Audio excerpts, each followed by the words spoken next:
Meditations for Every Day in the Year by Bishop Richard Challoner. July 19th. On the Coming of the Judge. Consider first that the dead being risen shall immediately be assembled together from all places to meet the Judge.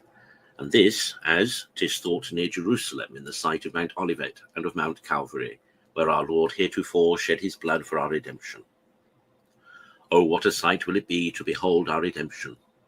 Oh, what a sight will it be to behold here all the children of Adam, an innumerable multitude of all nations, ages, and conditions, standing together, without any distinction now of rich or poor, great or little, master or servant, monarch or subject, excepting only the distinction of good or bad, which shall be wonderful and eternal. Alas, how mean a figure shall an Alexander or a Caesar make at this appearance, or any of those celebrated heroes of antiquity whose very name has made whole nations tremble.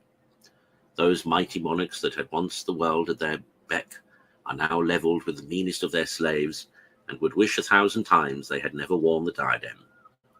And hast thou, my soul, ever well considered the part thou shalt have to act in this last scene? Consider, secondly, how the great Judge shall immediately make his appearance, and every eye shall see him coming down from heaven with great power and majesty, armed with all the terrors of his justice, and surrounded by all his heavenly legions. Oh, how different from his first coming shall this his second appearance be! His first coming was with wonderful meekness and humility, because that was our day in which he came to redeem us by his mercy. But at his second coming it will be his day, in which his justice will revenge upon sinful man the cause of his injured mercy, with a final vengeance once for all. Ah, miserable sinners, how shall you then be able to stand before his face, or bear his wrathful countenance? How shall you then wish to hide your guilty heads, even in the lowest hell, rather than to endure his dreadful appearance? But all in vain. You must stand it out. Consider thirdly, how upon this occasion the royal standard of the cross, the sign of the Son of Man, shall be carried before the Judge, shining more bright than the sun, to the unspeakable comfort of the good, and the intolerable anguish and confusion of the wicked, for having made so little advantage of the inestimable benefit of their redemption. Here they shall plainly see what their God has suffered for their salvation, and how great has been his love for them, that boundless and unparalleled love which brought him down from his throne of glory and nailed him to the cross.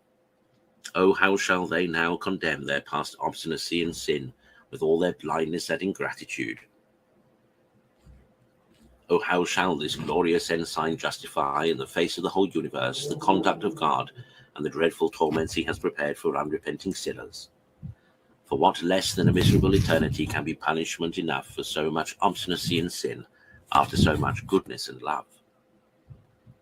Conclude to take care, whilst thou hast time, to make a proper provision for this great appearance, by turning now to God with thy whole heart, and embracing a penitential life. For why should thou go on any longer adding daily sin to sin, and treasuring up to thyself wrath against this day of wrath?